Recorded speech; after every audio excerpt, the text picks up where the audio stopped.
আসসালামু আলাইকুম এভরিওয়ান, আশা করি সকলেই ভালো আছেন। আমরা প্রত্যেকেই প্রতিনিয়ত ইউটিউব ব্যবহার করে থাকি। ইউটিউব ব্যবহার করতে গিয়ে আমাদের প্রত্যেকেই বিভিন্ন ভিডিও পছন্দ হয়ে যায়।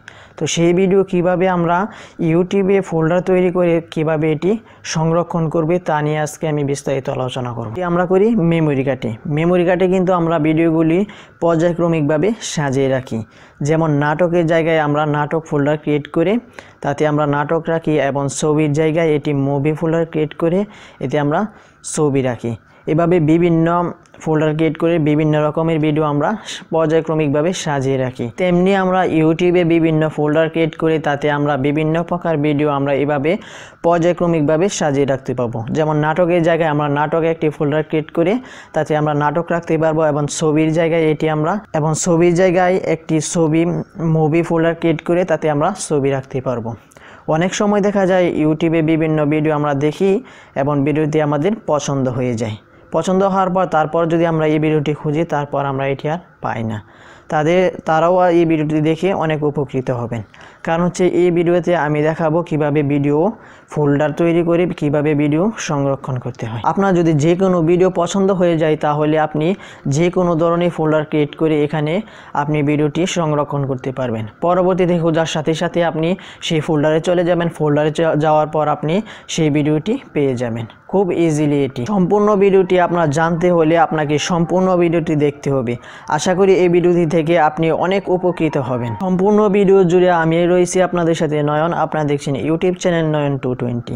ভিডিওটি শুরু করার আগে আমি একটি কথাই বলে নিই, আপনি যদি আমার চ্যানেল নতুন হয়ে থাকেন তাহলে please subscribe to my channel. আর যদি অলরেডি আমার চ্যানেলটি সাবস্ক্রাইব করে থাকেন, আপনাকে জানাই অসংখ্য ধন্যবাদ।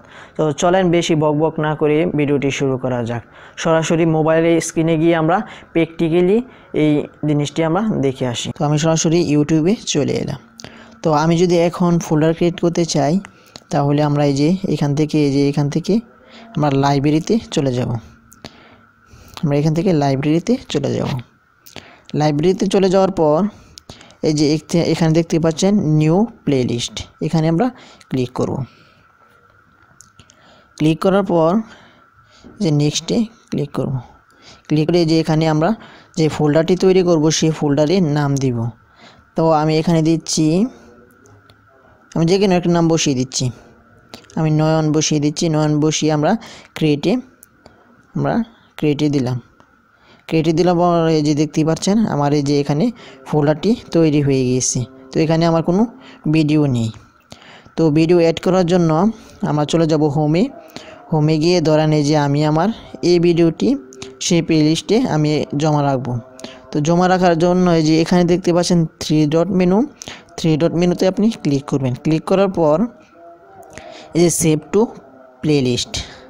টু প্লেলিস্টে ক্লিক করার পর এখানে দেখতে পাচ্ছেন আপনি নয়ন, এখানে আপনি টিক চিহ্ন দিয়ে ডানে ক্লিক করবেন। ডানে ক্লিক করে দিলাম। ক্লিক করে দেওয়ার পর এখন আমি দেখি গিয়ে আমার এই ভিডিওটি সেখানে গিয়েছে কিনা। তো আমি যদি নয়ন ক্লিক করি, ক্লিক করার পরে আপনি দেখতে পাচ্ছেন আমার একটি ভিডিও এই প্লেলিস্টে চলে এসেছে।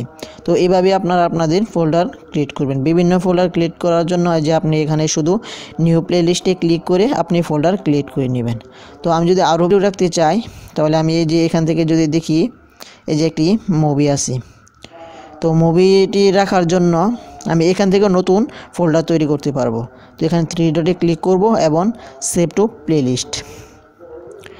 টু প্লেলিস্টে ক্লিক করার পর এখানে দেখতে পাচ্ছেন নিউ প্লেলিস্ট প্লাস এখানে আমরা ক্লিক করে দিব। ক্লিক করার পর এখানে বসছে টাইটেল। আমি যদি এখানে মুভি দিয়ে দিই, মুভি দিয়ে ক্রিয়েটে ক্লিক করি, তাহলে এটি প্লেলিস্ট তৈরি হয়ে গেছে। এখন আমি আবার গিয়ে সেই প্লেলিস্টে রাখতে পারবো। মুভিতে দেওয়া আছে। আমি যদি এখন ডানে ক্লিক করি, তাহলে এটি মুভিতে চলে যাবে। ভিউয়ার্স, আমি যদি এখন গিয়ে আমি সেখানে গিয়ে যদি চেক করি, লাইব্রেরিতে গিয়ে যদি আমি এখন চেক করি যে মুভিটি এসেছে কিনা, প্রথমে দেখতে পাচ্ছেন মুভি বলে একটি ফোল্ডার এসেছে। তো এখানে যদি আমরা ক্লিক করি, দেখতে পাচ্ছেন এই মুভিটি আমার এখানে চলে এসেছে। তো আরও ভিডিও যদি আমি একটি ফোল্ডার রাখতে চাই, তাহলে ধরেন আমি আমার এই ভিডিওটি সেখানে রাখতে চাই। রাখার জন্য এখানে সেভ টু প্লেলিস্টে ক্লিক করে মুভি মুভিতে এখানে রেখে যদি আমি ডানে ক্লিক করি, ডানে ক্লিক করার পরে যে দেখতে পাচ্ছেন প্লেলিস্ট আপগ্রেড। তো আমি যদি আবার গিয়ে দেখি, যে দেখেন 2টি ভিডিও এসে গেছে। এখানে আপনি যে কোনো একটি ফোল্ডারে অসংখ্য আপনি ভিডিও রাখতে পারবেন এবং অসংখ্য প্লেলিস্ট এখানে তৈরি করতে পারবেন। তো সেই জন্য আপনাকে একটি জিমেল অ্যাকাউন্ট থাকতে হবে। যদি আপনার জিমেল অ্যাকাউন্ট না থাকে তাহলে তো কীভাবে জিমেল অ্যাকাউন্ট তৈরি করতে হয় সেটি নিয়ে আমার একটি অলরেডি ভিডিও আপলোড করা আছে। আপনি চাইলে আই বাটনে ক্লিক করে সেই ভিডিওটি দেখে আসতে পারেন। তো এভাবে আপনারা চাইলে অসংখ্য ফোল্ডার তৈরি করে অসংখ্য ভিডিও আপনি সংরক্ষণ করতে পারবেন। এটি আপনি যদি জিমেল অ্যাকাউন্ট লগ ইন করেন তাহলে আপনার এই প্লেলিস্টগুলি সবগুলো চলে আসবে। তো এটি করা খুবই সহজ। আশা করি সকলের কাছে এই ভিডিওটি ভালো লেগেছে। যদি ভালো লেগে থাকে ভিডিওটি অবশ্যই ভিডিওতে লাইক দিবেন এবং নিচে কমেন্ট বক্সে কমেন্ট করে আপনার মতামত জানাবেন। আমার চ্যানেলটি সাবস্ক্রাইব করে রাখবেন যেন পরবর্তীতে আপলোড করা সকল ভিডিও আপনি সবার আগে পেয়ে যান। তো সেই পর্যন্ত আপনি ভালো থাকুন, সুস্থ থাকুন।